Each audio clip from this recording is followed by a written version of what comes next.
नमस्कार, मैं हूं मनोज वर्मा और आप देख रहे हैं अटेंशन। और आज अटेंशन में बात वन नेशन वन इलेक्शन की।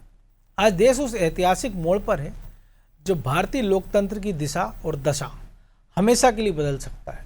दरअसल बात एक राष्ट्र एक चुनाव की है जिसे लेकर अब कागजी औपचारिकताएं खत्म हो चुकी हैं और जमीनी एक्शन शुरू हो गया है। गुजरात के गांधीनगर में संयुक्त समिति की एक बड़ी बैठक हुई है। इस बैठक में खजुराहो सांसद और मध्य प्रदेश के पूर्व भाजपा अध्यक्ष विष्णुदत्त शर्मा सहित देश के कई नीति निर्माताओं ने हिस्सा लिया। ये बैठक कोई सामान्य चर्चा नहीं है और ये इशारा है कि सरकार देश को हर साल होने वाले चुनाव के खर्च और थकावट से मुक्त करने के बेहद करीब है। आंकड़े गवाह है कि अकेले 2024 के लोकसभा चुनाव में देश के करीब 1 लाख करोड़ रुपए खर्च हो गए। साल के 12 महीने में से 4 महीने देश का कोई ना कोई राज्य आचार संहिता की बेड़ियों में जकड़ा लेता है।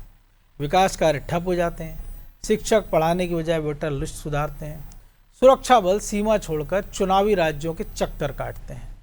वन नेशन वन इलेक्शन से देश का पैसा बचेगा, प्रशासनिक अमले को राहत मिलेगी और सरकारों को 5 साल तक बिना किसी चुनावी डर के काम करने की आज़ादी मिलेगी। लेकिन विपक्ष और क्षेत्रीय दलों के अपने बड़े सवाल हैं। उनका आरोप है कि ये कदम देश के संघीय ढांचे पर चोट है। तो क्या वाकई ये कदम देश हित में है या इसके पीछे कोई छिपा हुआ राजनीतिक एजेंडा है? तो इसी पर आज चर्चा करेंगे, लेकिन पहले रिपोर्ट देखिए।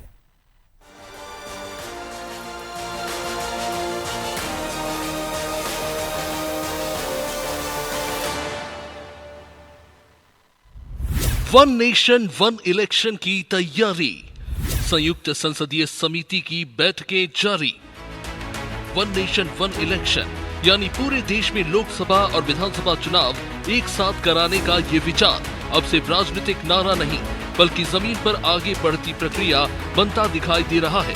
प्रधानमंत्री नरेंद्र मोदी कई बार कह चुके हैं कि बार बार होने वाले चुनाव देश की विकास गति को प्रभावित करते हैं और अब इस दिशा में गठित संयुक्त संसदीय समिति यानी जेपीसी भी लगातार राज्यों का दौरा कर राजनीतिक दलों और अधिकारियों से राय ले रही है। जेपीसी अब गुजरात में 3 दिन के दौरे पर है। इससे पहले महाराष्ट्र और उत्तराखंड का भी दौरा कर चुकी है। यानी साफ है कि केंद्र सरकार इस मुद्दे को गंभीरता से आगे बढ़ा रही है। बीजेपी का कहना है कि अगर देश में एक साथ चुनाव होंगे तो सरकारी मशीनरी पर बोझ कम होगा। देखिए, वन नेशन वन इलेक्शन को लेकर गुजरात में जो बैठक हुई है, निश्चित रूप से देश के यशस्वी प्रधानमंत्री आदरणीय नरेंद्र भाई मोदी जी चाहते हैं कि 5 साल हर राज्य में कभी किस राज्य में चुनाव होता है। अधिकारी, कर्मचारी और बहुत सी पुलिस व्यवस्था, बहुत सा पैसा खर्च होता है।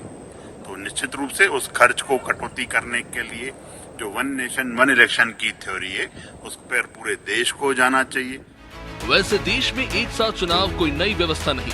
1952 से लेकर 67 तक लोकसभा और विधानसभा चुनाव साथ ही कराए जाते थे, लेकिन राज्यों के पुनर्गठन और सरकारों के समय से पहले गिरने के कारण चुनावी चक्र अलग अलग हो गए। इसके बाद वन नेशन वन इलेक्शन का विचार फिर चर्चा में आया और 2023 में पूर्व राष्ट्रपति रामनाथ कोविंद की अध्यक्षता में एक समिति बनाई गई, जिसने इसी साल राष्ट्रपति द्रौपदी मुर्मू को अपनी रिपोर्ट भी सौंप दी। हालांकि विपक्ष इस प्रस्ताव को अलग नजरिए से देख रहा है। भारतीय जनता पार्टी से जो है एक साजिशन इस नारे को इसलिए गढ़ रही है और आगे बढ़ा रही है क्योंकि वो अंततः जो है एक देश एक नेता के मसले पर आगे ले जाना चाहते हैं देश को। एक संस्था, एक पार्टी, एक नेता, ये लोकतंत्र में चलेगा नहीं। वन नेशन वन इलेक्शन में तकनीकी और संवैधानिक चुनौतियां भी कम नहीं है। देश भर में एक साथ चुनाव कराने के लिए बड़ी संख्या में ईवीएम और वीवीपैट मशीनों की जरूरत होगी और सुरक्षा बलों की तैनाती से लेकर चुनावी प्रबंधन तक हर स्तर पर भारी तैयारी करनी पड़ेगी।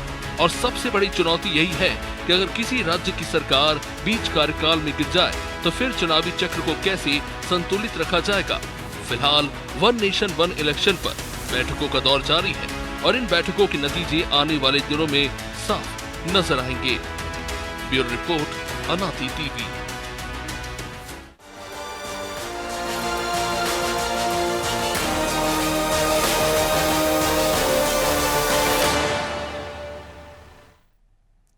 तो इसी पर चर्चा करने के लिए हमारे साथ जुड़ गए वरिष्ठ पत्रकार अशोक शुक्ला और हमारे सहयोगी ब्रजेश चौक से। बहुत स्वागत है शुक्ला जी आपका।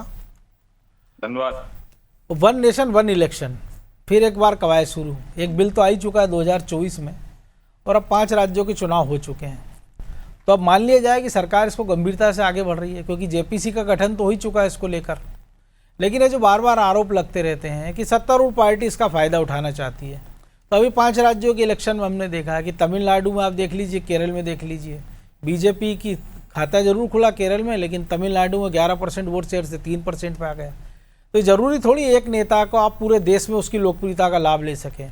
राहुल गांधी और खड़गे बने तो हम देख हैं दक्षिण भारत के 3 राज्यों में उनकी सरकार है, उत्तर भारत में केवल हिमाचल में बचे हैं, पश्चिम बंगाल में उनका बहुत मुश्किल खाता खुल पाया है, बिहार में मुश्किल से आधा दर्जन है। इसमें आप ये देखिए कि व्यवहारिक कठिनाइयां किस तरह की हैं। देश बहुत बड़ा हो गया है, 1967 का देश तो है नहीं, राज्यों की संख्या भी बढ़ गई है, और अभी नारी शक्ति वंदन अधिनियम के तहत जो है आप नए प्रतिबंध के तहत आपकी लोकसभा की सीटें भी बहुत बढ़ जाएंगी। अभी जो देश में इलेक्शन होते हैं, अलग अलग समय पे अलग अलग इलेक्शन होते हैं, ये ठीक है कि उसमें एक सरकारी मशीनरी इन्वॉल्व होती है और समय भी जाता है, लेकिन पूरे देश का काम प्रभावित नहीं होता है। जिन राज्यों में चुनाव हो रहे होते हैं, केवल उन्हीं राज्यों में जो अधिसूचना जारी होती है, तो वहां पे आप कह सकते हैं थोड़ा विकास कार्य प्रभावित होते हैं। लेकिन मुझे लगता है कि इतने बड़े देश के लिए, जहां बहुत छोटे छोटे दल भी हैं, जी उनके सामर्थ्य को भी आपको ध्यान रखना पड़ेगा। क्या उनमें उनके पास में इतने संसाधन हैं कि वो एक साथ स्टेट का इलेक्शन और देश का इलेक्शन एक साथ जो है वो मैनेज कर सके? नहीं, अभी हमने देखा हाल ही में कि उड़ीसा में हुए हैं लोकसभा के साथ, आंध्र प्रदेश में हुआ है इलेक्शन। किसी एक राज्य में हो गए होंगे, लेकिन उसके अलावा दूसरी चीज भी आप देखिए ना, आपके देश में दल बदल कानून भी ऐसा नहीं है कि एक इलेक्शन हो गया है तो कोई पार्टी के अंदर टूट फूट नहीं होगी। किस तरह से दलीय टूट फूट होती है और उसके बाद में कहीं सरकारें चली भी जाएंगी। अच्छा, मान लीजिए कि कहीं अगर कोई सरकार गिर गई, कुछ विधायक वहां पे असंतुष्ट होकर किसी दूसरे दल में चले जाती है, किसी कारण से गिर गई, तो फिर आप क्या करेंगे? नहीं, उसमें एक उसमें ऑप्शन दिए रहे हैं जो संभावित है कि जर्मनी से वो मॉडल लिया गया है कि जब अविश्वास प्रस्ताव आप लाएंगे तो 2 प्रस्ताव लाना पड़ेंगे। एक अविश्वास के साथ साथ एक प्रस्ताव ये लाना पड़ेगा कि वैकल्पिक सरकार कौन होगी, उसका मुख्यमंत्री या प्रधानमंत्री कौन होगा, और जो सरकार बनेगी वो बचे हुए कार्यकाल के लिए बनेगी। मान लीजिए 1 साल में सरकार गिर गई, तो जो नई सरकार बनेगी अगर नहीं बन पाती और मध्यावधि चुनाव होते हैं तो बचे हुए टेन्योर के लिए होंगे, उसमें प्रावधान है। नहीं, ये प्रोविजन जो है भारत में उपयुक्त नहीं है, ये लागू नहीं हो पाएंगे। यहाँ बहुत सारी व्यवहारिक कठिनाई। मैं दूसरी चीज आपसे कह रहा हूँ, मैं ये कह रहा हूँ कि बहुत से जो क्षेत्रीय दल हैं, छोटे छोटे दल हैं, उनके पास में इतना संसाधन नहीं है कि एक साथ वो दोनों चुनाव को मैनेज कर सके। इस देश में तो चर्चा ये भी चली थी, शिवराज जी ने कभी कहा था कि सीएम का और पीएम का इलेक्शन सीधे जनता के द्वारा होना चाहिए। अगर आप चुनाव सुधारों की तरफ आप जा रहे हैं, निर्वाचन की प्रक्रिया को आप बेहतर करना चाहते हैं, तो आपको बहुत कुछ करने के लिए आपके पास में है। और मुझे नहीं लगता है कि भारत में ये जो, इसमें बहुत सारी व्यवहारिक कठिनाइयां आएंगी। अभी आप इलेक्शन, अभी बंगाल का इलेक्शन हम लोग देखा 2 चरण में हुआ है, कहीं कहीं ये 3 चरण में इलेक्शन होता है। नहीं, वो तो कई जगह हो सकता है कि वो 5 चरणों में भी होगा, लेकिन एक साथ का मतलब ये है ना कि कम से कम 45 दिन या 50 दिन के एक टेन्योर में पूरे देश में इलेक्शन खत्म हो जाए। उसका ये नहीं कि एक ही दिन में सारा इलेक्शन हो जाए, एक साथ हो जाए, ये कॉन्सेप्ट है। मेरी दृष्टि में ये उचित नहीं है। 1970 तक ये होता रहा है, उसके बाद में अगर ये नहीं हुआ है और एक लंबी अवधि होगी, अब इसकी जरूरत क्यों महसूस की जा रही है, उसके पीछे केवल एक तर्क ये दिया जा रहा है कि इससे विकास कार्य प्रभावित होते हैं, राशि बहुत खर्च होती है, और अधिकारियों को जो है, जो प्रशासनिक मशीनरी होती है, उसको बार बार इन्वॉल्वमेंट होना पड़ता है। ये कोई उचित तर्क नहीं है जी, ये कोई उचित तर्क नहीं है। और मेरी दृष्टि में ये बिल्कुल भारत जैसे देश में, लोकतांत्रिक देश में उचित नहीं है। अभी अलग अलग स्टेट के इलेक्शन अलग अलग समय पर होते हैं, और जो लोकसभा के इलेक्शन होते हैं वो बाद में होते हैं, दोनों के मुद्दे अलग होते हैं, जनता के पास में एक ऑप्शन रहता है। हमको राजनीतिक गुलामी जो है वो तो स्वीकार करनी ही है, चाहे हम स्टेट की करें या नेशन की करें, राष्ट्र की करें। तो हम 5 वर्ष की राजनीतिक गुलामी के लिए एक साथ क्यों जाए? हमको अलग अलग जाने का, ये जनता के हित में है। नहीं, जनता के पास वोट तो हम होना चाहिए कि अगर स्टेट की पार्टी ठीक काम नहीं कर रही है तो उसको सबक सिखाने के लिए हम लोकसभा में जो है किसी दूसरी पार्टी को हम वोट दे दें, या अगर लोकसभा में जो पार्टी चुनी गई है वो ठीक काम नहीं कर रही तो स्टेट में फिर हम किसी दूसरे को मौका दे दें। तो ये विकल्प जनता के पास में रहना चाहिए। और नेता, मुझे लगता है कि इस देश की जो लोकतांत्रिक व्यवस्था है, जो नेता है, वो नहीं चाहते कि जनता के पास में इतना भी अधिकार हो, उसके पास में एक वैकल्पिक अधिकार हो जिसके तहत वो स्टेट में दूसरे को चुने और सेंट्रल में किसी और को चुने। तो ये जनता के हिसाब से भी ठीक नहीं, ये नहीं होना चाहिए। ब्रजेश जी, आप कैसे देखते हैं? विकल्प तो हमने देखा कि जब कांग्रेस की सरकारें थी लंबे समय, तभी विपक्ष की सरकारें कई राज्यों में रही, और ये बात इसीलिए उठी, जो 67 का जिक्र किया, तो 67 का भारत से अभी तक आबादी बहुत बढ़ गई, लेकिन ये 67 का भारत भी नहीं है ना, कि जहाँ आपकी मर्जी है, जब जिस सरकार आपको पसंद नहीं है तो आप उस सरकार को बर्खास्त कर दो, आपके पसंदीदा उम्मीदवार को कोई हटा दे तो आप उसको बर्खास्त कर दो, एक मुख्यमंत्री शपथ के लिए राजभवन में बैठा रहे, दूसरे कमरे में कोई दूसरा शपथ ले ले। एक हमने देखा हाल के दिनों में महाराष्ट्र में कि सुबह 5 बजे भी राज्यपाल शपथ करा देते हैं। हमने 34 घंटे के मुख्यमंत्री भी देखे हैं राज्यपालों के कारण। तो किंतु परंतु तो बहुत सारे हो सकते हैं, लेकिन अगर उसका एक प्रयोग तो हो ही सकता है ना, फिर अगर वो फेल हो जाए तो उसको वापस कर लीजिए। और जहाँ तक वोटर के मानस की बात है, तो हमने देखा कई सारे वोटर ऐसे भी जो क्वार्टर शराब में बिक जाते हैं, एक कंबल में बिक जाते हैं, या जो लाडली बहना मध्य प्रदेश की हम बात करें 1,500 रुपये दे रहे हैं, तो उसको भी हम कह सकते हैं कि एक महिला को हम 50 रुपये रोज़ दे रहे हैं और उससे हम वोट खरीद रहे हैं। ऐसे तमाम सारे राज्यों का कह सकते हैं, कहीं 100 रुपये रोज़ मिल रहे हैं, कहीं 50 रुपये रोज़ मिल रहे हैं, कहीं 150 रुपये रोज़ मिलेंगे। देखिए मनोज जी, हर चीज़ के दो पहलू होते हैं, नफ़ा नुकसान भी होता है। बिल्कुल। तो ऐसा नहीं है कि इस पूरे वन नेशन वन इलेक्शन में नफ़ा ही नफ़ा दिख रहा हो, नुकसान भी होगा, बहुत सारी चीज़ें और 1952 से 67 तक तो होते ही रहे। अब आपने कहा कि आबादी बहुत बढ़ गई, शुक्ला जी कह रहे हैं, तो आबादी के साथ साथ हमारे संसाधन भी तो बढ़े।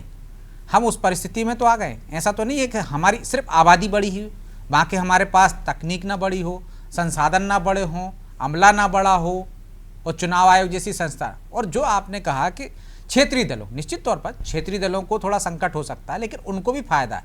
आप एक ही चीज़ क्यों देख रहे हैं? क्षेत्रीय दलों को लगेगा कि साहब राष्ट्रीय स्तर के मुद्दों पर है, कहीं ऐसा ना हो कि उनका अस्तित्व भी खत्म हो जाए।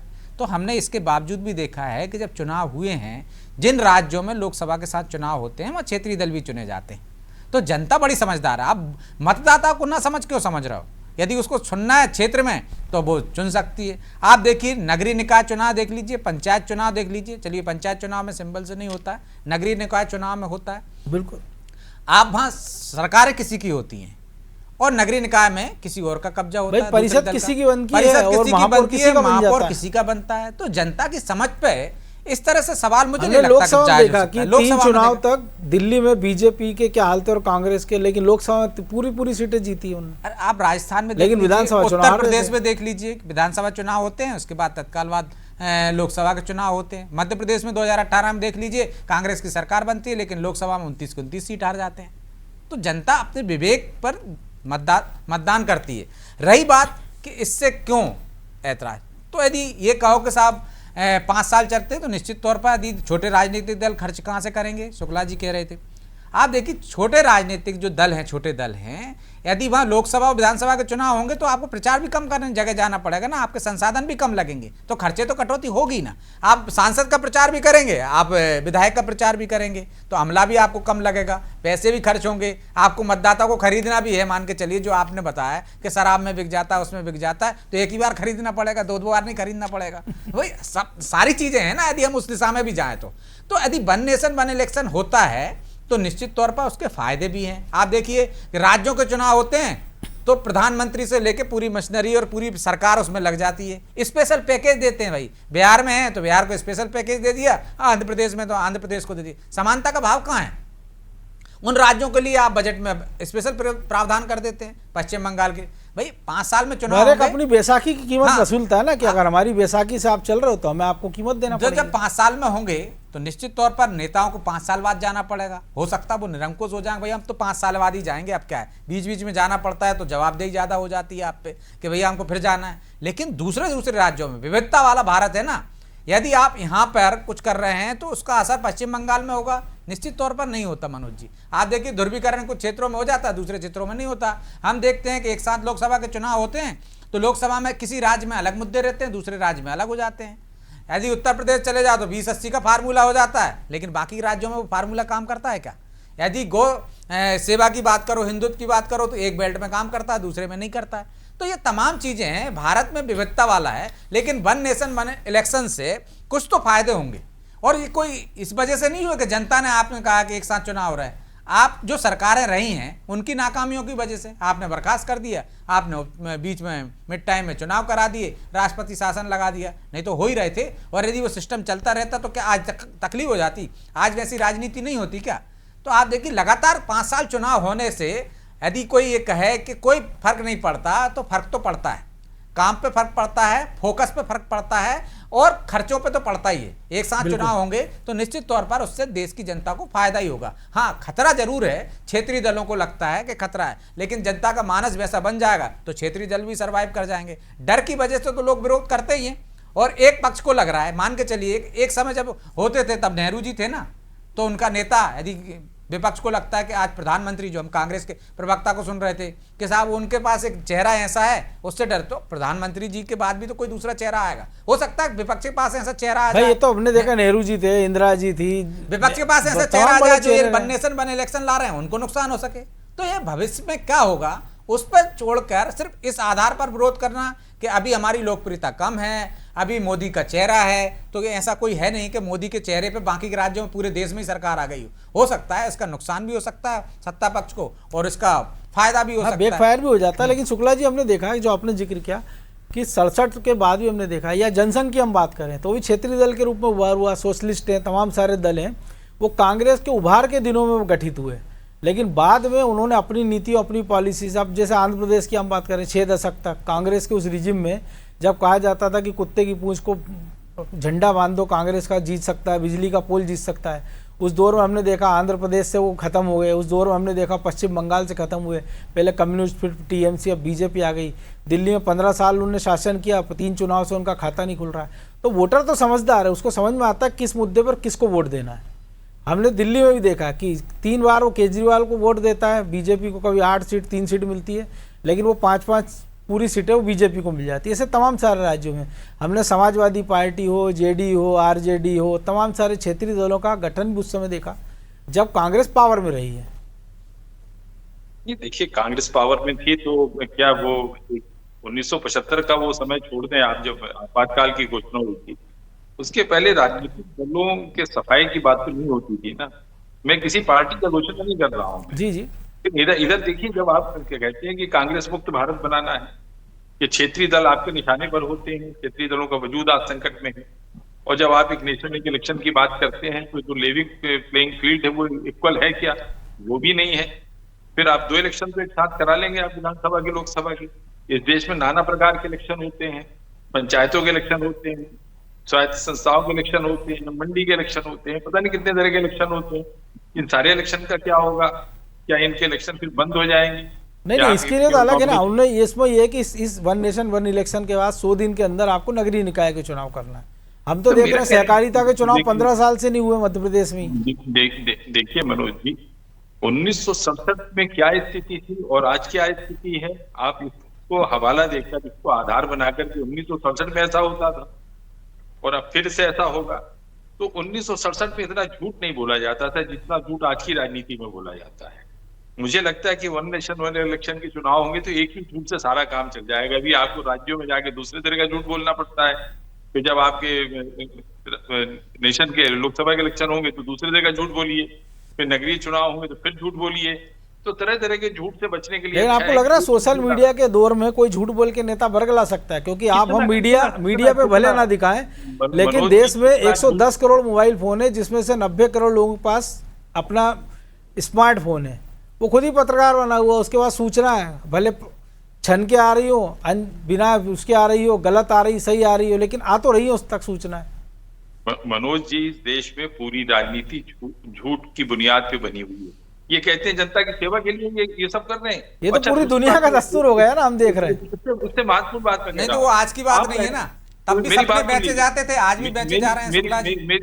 मेरी एक बात सुन लीजिए, मैं महत्वपूर्ण बात कहने जा रहा हूँ जी। मैं कह रहा हूँ इसके पहले आप एक इलेक्शन करा लीजिए पूरे देश में और जनता से रेफरेंडम ले लीजिए, क्या जनता एक नेशन एक इलेक्शन के लिए तैयार है क्या? ये नेता नहीं तय करे, सब कुछ नेता तय कर तो उसमें हो सकता है ना। नहीं, जनता से एक बार रेफरेंडम ले लीजिए, पूरे देश की जनता पे इसी आधार पे वोटिंग करा लीजिए। क्या देश की जनता चाहती है कि एक नेशन एक इलेक्शन हो? करा लीजिए आप, मतलब हर चीज में वोटिंग कराने लगो ना। फिर नहीं, फिर तो अपना प्रतिनिधि चुनती है ना भाई। नहीं, हमने तो देखा कि जनता जिसको विरोध दर्ज कराना वो नोटा भी दबाता है। कई सारे हम देखते हैं जिलों में। नहीं, ऐसा नहीं है भाई। आप देश के अंदर एक बड़ा सुधार करने जा रहे हैं ना, जनता के हित में आप ये फैसले लेने जा रहे हैं, तो जनता का आदेश ले लीजिए, जनादेश ले लीजिए जनता का। इसी आधार पे एक इलेक्शन नहीं तो अपने घोषणा पत्र में लाता है ना, जनता यदि भरोसा करे तो दे जब उसको। अगर आपको वोट चाहिए तो आप बोलते ही ना कि हम 3,000 देंगे, 5,000 देंगे, ये करेंगे, वो करेंगे। ये तो आप प्रलोभन की राजनीति वो अलग भले है। जो भी हो, लेकिन उसमें प्रलोभन की राजनीति अलग है। एक बड़ा खतरा है ना ब्रजेश जी। मान लीजिए एक आदमी जिसको एक लग रहा है कि ये क्षेत्रीय दल मुझे प्रलोभन दे रहा है, या एक राष्ट्रीय दल ये प्रलोभन दे रहा है, या मुझे, उसको तो खैर वो तो कभी नहीं चाहेगा, क्योंकि वो तो चाहेगा ना कि अगर विधानसभा का कैंडिडेट है वो भी मुझे कुछ लालच है या उसको कुछ चाहिए वो मुझे कुछ दे, वो लोकसभा वाला भी दे, नगरीय निकाय वाला भी दे, वो क्यों चाहेगा एक साथ हो जाए इलेक्शन। लेकिन ये सारे वर्ग को ये सुविधाएं नहीं मिलती ना। आप हमको तो शायद कभी नहीं मिला होगा कंबल 500 रुपये पौआ, लेकिन जिनको मिलता है उनको मिलता है। लेकिन उसकी आड़ में सबको एक जैसा भी नहीं हम हक सकते ना कि हाँ ये भी सही है या यही गलत है। देखिए मनोज जी, मैंने कहा था ना, दोनों चीज़ों में नफा नुकसान होता है। एक पक्ष देखेंगे आप तो आपको लगेगा कि साहब ये तो बहुत गलत हो रहा है, दूसरा पक्ष देखेंगे तो आपको वो लगेगा। रही बात कि भाई चुनाव में प्रलोभन की बात हो गई, तो प्रलोभन आप देखिए कि कोई पहली बार दे रहे हैं क्या? एक बत्ती कनेक्शन से लेके गरीबी हटाओ, सपने भी बेचे, प्रलोभन भी दिया है। आप उन राज्यों में चले जाइए मनोज जी जहाँ से ये शुरुआत हुई। हम लाडली बहना पे बात करते हैं, लाड़की बहना पे बात करते हैं, वहाँ तो क्या क्या टीवी, फ्रीज, सोना सब दे रहे हैं ना। आज ही राहुल गांधी ने कहा है कि प्रधानमंत्री क्राइसिस में विदेश घूम रहे हैं, और हिमाचल सरकार ने आज वो एक ऑर्डिनेंस पास कर दिया, वेट की दर बढ़ा दी, पेट्रोल डीजल 5 रुपये बढ़ा दी उन्होंने एक्स्ट्रा। तो आप देखिए ना, ये जो एक पैटर्न पर कभी भी चुनाव ऐसे नहीं होते। या तो प्रलोभन पर एक समय आएगा, आपको ये चीज मायने नहीं रखती है। हर आदमी चाहता है ज्यादा मिले, और एक तबका है ना भाई जो इस जो प्रलोभन हमने पे आता है। स्टालिन का असर देखा है ना, हमने अभी विजयन का हर्ष देखा है, हमने अभी हाल ममता बनर्जी को देखा है, उसके पहले केसीआर की बात करें, या उड़ीसा को जिस हालात से निकाला था नवीन पटनायक है, वो भी चुनाव हार गए। तो ये जो सुधार हैं, इसके लिए सबको सहमत होने की जरूरत है। सब फ्री बीज का देना बंद कर दें, कोई एक राजनीतिक दल दे क्यों, लेकिन कौन आ रहा है? यहाँ तो होड़ मची है ना। वो कह रहे हैं मैं 1500 दूंगा, तो कोई कह रहा है मैं 3000 दूंगा, कोई कह रहा है मैं सोना दूंगा और टीवी दूंगा, फ्रीज दूंगा। तो ये तो होड़ मची है ना। या तो एक क्राइटेरिया ऐसा बन जाए कि किस तरह से सुधार होना चाहिए, राजनीतिक दलों भी कितनी घोषणा कर सकते हैं और किस तरह का पालन करते हैं। भाई सबको राज्य के हालात पता होते हैं। यदि राज्य का हालात आज पता है कि मध्य प्रदेश सरकार इतना कर्ज ले रही है या फला राज्य की सरकार इतना कर्ज ले रही है, तो दूसरा व्यक्ति जो विरोधी दल है वो इतने बड़े सपने क्यों लेकर आता है, इतने बड़े वादे क्यों करके आता है कि भाई आज कर्ज ले रही, तो उसके आने से कोई खजाना भर जाएगा क्या? वो भी कर्ज ही लेगा ना। तो उसको विचार करना चाहिए कि भाई कितना कर सकते हो आप, कितनी लिमिट होनी चाहिए। तो राजनीतिक दल सपने बेचते हैं और उनको सिर्फ अपना नफा नुकसान दिखता है। वो ये चाहते हैं कि उनका फायदा कहाँ है। यदि कोई विरोध कर रहा है तो उसको अपना नुकसान दिख रहा है, कोई यदि उसके समर्थन में है तो उसको अपना फायदा दिख रहा है। जाहिर सी बात है, अपने अपने तर्क है। लेकिन उसमें एक जो सुझाव आया था, मुझे लगता है वो सबके लिए बेहतर हो सकता है। जो संसाधनों की बात है कि सारे इलेक्शन का खर्चा है जो है सेंट्रल गवर्नमेंट उठा ले, फिर झंझट ही खत्म कि आपको 50 खर्च करना है कि 25 खत्म करना है। तो ये एक जो सबसे बड़ा संकट है कि साहब संसाधन नहीं है हमारे पास। केंद्र सरकार जब खर्चा उठा लेगी, सबको इक्वल संसाधन मिल जाएंगे, तो ये झंझट खत्म हो जाएगी। और एक बार ये प्रयोग भी हो जाके देख ले तो समझ में जाएगा कि जनता क्या चाहती है। बहरहाल वक्त इतना ही था। बहुत धन्यवाद शुक्ला जी आपका। तो एक बात तो साफ है कि एक राष्ट्र एक चुनाव सिर्फ एक कानूनी दस्तावेज है, राजनीतिक नारा नहीं है। ये आज के भारत की लोकतांत्रिक व्यवस्था को रीडिजाइन करने का सबसे बड़ा ब्लूप्रिंट है। गांधीनगर में हुई जेपीसी की बैठक और नीति निर्माताओं की जमीनी कसरत इस बात का सबूत है कि सरकार इस कानून को अमली जामा पहनाने के लिए पूरी ताकत झोंक रही है। तर्क दोनों तरफ से मजबूत हैं। एक तरफ देश के करोड़ों रुपए की बचत, आचार संहिता के झंझट से मुक्ति और विकास की रफ्तार को निर्बाध रखने का सपना है, तो दूसरी तरफ राज्यों के अधिकार, संघीय ढांचे की संप्रभुता और क्षेत्रीय मुद्दों के वजूद को बचाए रखने की चिंता है। सुधार और सियासत के इस कुरुक्षेत्र में सबसे बड़ा सवाल यही है कि देश का हर राजनीतिक दल दलगत राजनीति से ऊपर उठकर देश हित में एक साझा रास्ता निकाल पाएगा। क्योंकि बदलाव जब भी आता है अपने साथ चुनौतियां लेकर आता है, लेकिन लोकतंत्र की खूबसूरती इसी में है कि हर चुनौती का हल संवाद से निकले, विवाद से नहीं। अटेंशन में आज इतना ही। मुझे दीजिए इजाज़त और आप देखते रहिए अनादि टीवी। नमस्कार।